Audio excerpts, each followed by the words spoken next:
Hello, নতুন একটা ভিডিওতে সবাইকে স্বাগত।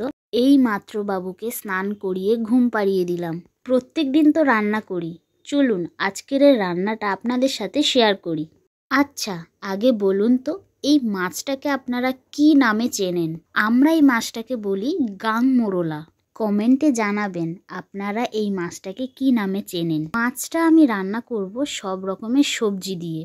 বড় মাছের থেকে ছোট মাছ খাওয়া কিন্তু খুবই ভালো শরীরের জন্য, কিন্তু আমি জানি না আমার বড় মাছটাও ভালো লাগে এবং ছোট মাছও খেতে ভালো লাগে।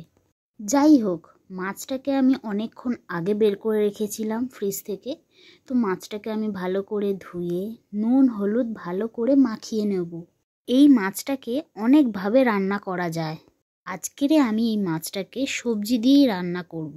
কিছু মাছ ভাজা খাওয়ার জন্য তুলে রাখবো আর কিছু মাছ দিয়ে রান্না করব। চলুন, নুন হলুদ দিয়ে মাখানো হয়ে যাওয়ার পর মাছগুলোকে আমি ভেজে নিই। কালকেরে গেছিলাম বাজারে গিয়ে দেখি বেগুন, জানেন, ছোট ছোট বেগুন।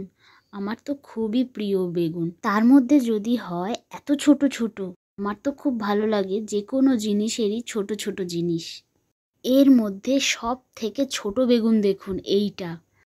আচ্ছা, আমি পাশে আলু, বেগুন, কুমড়ো, শিম আর বরবটি নিয়ে নিয়েছি। সবজিগুলো আমি কেটে একেবারে ধুয়ে ভিজিয়ে রাখবো খানিকক্ষণ। সবজি ভালো করে ধোয়ার পরও জানেন তো সবজির গায়ে কিছু নোংরা থেকে থাকে, ওই জন্য ভিজিয়ে রাখলে ভালো হয়। প্রথমে গরম তেলে আমি 5 ফোড়ন দিয়ে নিয়েছি, তারপরে কাঁচা লঙ্কা ফোড়ন দিয়ে নিয়েছি। এইবারে সবজিগুলোকে দিয়ে একটু নাড়াচাড়া করে নুন হলুদ দিয়ে আর একটু নাড়াচাড়া করে একটু ভাজা ভাজা করে নেব। তো দেখুন, এইটাই হচ্ছে ফাইনাল লুক। পাশে ভাতও বসিয়ে দিয়েছি। ভিডিওটি ভালো লাগলে অতি অবশ্যই কমেন্ট করে জানাবেন।